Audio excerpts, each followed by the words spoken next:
For example हमारे साथ एक जनरल रिएक्शन है जिसमें A प्लस बी कंबाइन होती है और C प्लस बी देते हैं। ठीक है, यहाँ पर A प्लस बी रिएक्टेंट्स है, ये रिएक्टेंट्स है और ये जो C प्लस बी है ये प्रोडक्ट है। ये रिएक्शन जो है ये रिवर्सिबल रिएक्शन है, तो इसलिए मैंने इसे डबल एरो से रिप्रेजेंट किया है। अब टाइम के साथ क्या होगा, यहाँ पर जब रिएक्शन स्टार्ट होगा तो A और B का कंसंट्रेशन बहुत ज्यादा होगा क्योंकि हमने इसको रिएक्टेंट्स किया है। रिएक्टेंट्स या जब रिएक्शन स्टार्ट होगा तो A और B का कंसंट्रेशन ज्यादा होता है या और प्रोडक्ट का कंसंट्रेशन ज्यादा नहीं होता क्योंकि प्रोडक्ट अभी बना ही नहीं है। जब रिएक्शन स्टार्ट होगा तो फॉरवर्ड रिएक्शन होगा। फॉरवर्ड रिएक्शन में रिएक्टेंट्स प्रोडक्ट को बनाते हैं। ठीक है, फॉरवर्ड रिएक्शन जारी है, रिएक्टेंट्स ने प्रोडक्ट को बनाना शुरू किया। अब रिएक्टेंट्स कन्वर्ट हो रही है, ये हुआ FR फॉरवर्ड रिएक्शन। अब रिएक्टेंट्स का जितना भी अमाउंट है वो स्लोली कन्वर्ट हो रहा है प्रोडक्ट में और प्रोडक्ट का अमाउंट इंक्रीज हो रहा है। टाइम के साथ साथ यहाँ पर रिएक्टेंट्स का अमाउंट डिक्रीज होगा और प्रोडक्ट का अमाउंट इंक्रीज होगा। ठीक है, अब जितने भी जब टाइम गुजरेगा इस रिएक्शन पे जितने भी रिएक्टेंट्स है वो कन्वर्ट हो गए होंगे प्रोडक्ट में। अब एक ऐसा टाइम आएगा जहां पर प्रोडक्ट का मिकदार या प्रोडक्ट का अमाउंट बहुत ज्यादा होगा और रिएक्टेंट्स का मिकदार बहुत कम होगा। वो इस वजह से कि जितने रिएक्टेंट्स थे वो कन्वर्ट हो गए हैं प्रोडक्ट में।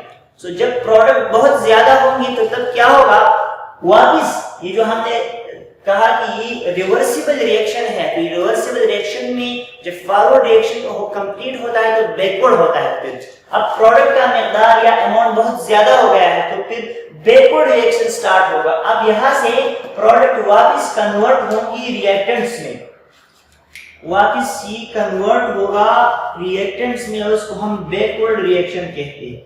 ठीक है, सो बैकवर्ड रिएक्शन स्टार्ट होगा। बैकवर्ड रिएक्शन के बाद क्या होगा, जब बैकवर्ड रिएक्शन स्टार्ट होगा तो प्रोडक्ट का अमाउंट डिक्रीज होगा। ये लाइन है, ये FR। अब जब BR होगा बैकवर्ड रिएक्शन, सो प्रोडक्ट का अमाउंट डिक्रीज हो रहा है और यहां पर इसका अमाउंट इंक्रीज हो रहा है। अब कुछ ऐसा आएगा, कुछ टाइम ऐसा आएगा कि फॉरवर्ड रिएक्शन इक्वल होगा बैकवर्ड रिएक्शन को। फॉरवर्ड रिएक्शन इक्वल होगा बैकवर्ड रिएक्शन का। वो कैसे होगा, वो इस तरह से होगा कि जितनी प्रोडक्ट या जितना रिएक्टेंट्स प्रोडक्ट में कन्वर्ट होती है उतनी प्रोडक्ट वापस रिएक्टेंट में कन्वर्ट होते हैं और उस स्टेज को जहां पर फॉरवर्ड रिएक्शन इक्वल होता है, फॉरवर्ड रिएक्शन इक्वल होता है बैकवर्ड रिएक्शन, इसको हम डायनामिक इक्विलिब्रियम कहते हैं।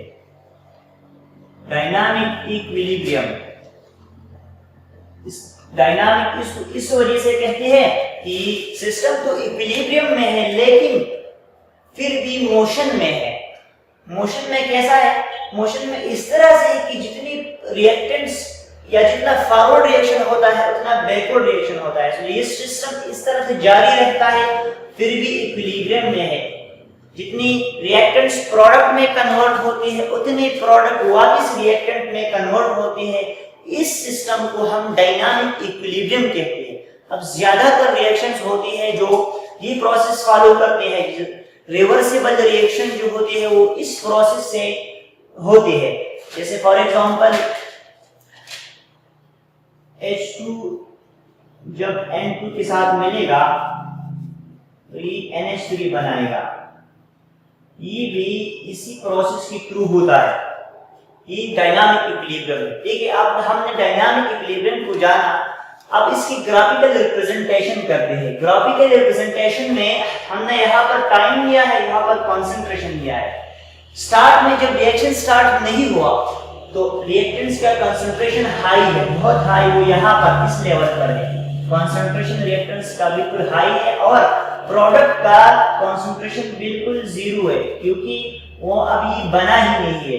जब रिएक्शन स्टार्ट होगा तो फॉरवर्ड रिएक्शन स्टार्ट होगा। फॉरवर्ड रिएक्शन में क्या होगा, रिएक्टेंट्स कन्वर्ट होंगी प्रोडक्ट में। अपन मैं ये रिएक्शन लिख देता हूं।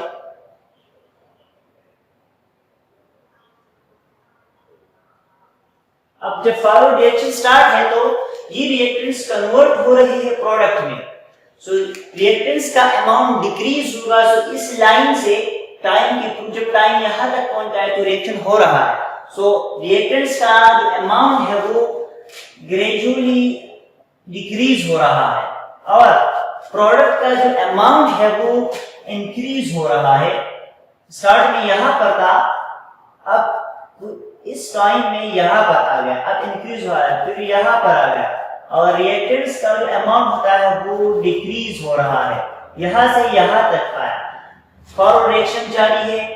सो फॉरवर्ड रिएक्शन में रिएक्टेंट्स बैकवर्ड में रिएक्शंस प्रोडक्ट में कन्वर्ट होती है तो रिएक्टेंट्स का अमाउंट डिक्रीज हो रहा है। यहां क्या होता है, यहां तक तो अमाउंट इंक्रीज हो रही है, ये डिक्रीज हो रही है। अब यहां पर क्या होता है, इस स्टेज में यहां पर फॉरवर्ड रिएक्शन इक्वल हो गई है बैकवर्ड रिएक्शन की। सो इसको हम इक्विलिब्रियम या डायनामिक इक्विलिब्रियम हम इसको कहते हैं। ये है जनरली बहुत सिंपल सा है, ग्राफिकल रिप्रेजेंटेशन है डायनामिक इक्विलिब्रियम का। स्टार्ट में a प्लस b का अमाउंट ज्यादा होता है और c प्लस d का अमाउंट बहुत कम होता है। With the passage of time amount reactants का डिक्रीज हो रहा है, प्रोडक्ट का इंक्रीज हो रहा है। कुछ ऐसा टाइम आएगा जहां पर फॉरवर्ड रिएक्शन इक्वल होगा बैकवर्ड रिएक्शन का, उसको हम डायनामिक इक्विलिब्रियम कहते हैं। सो ये था ग्राफिकल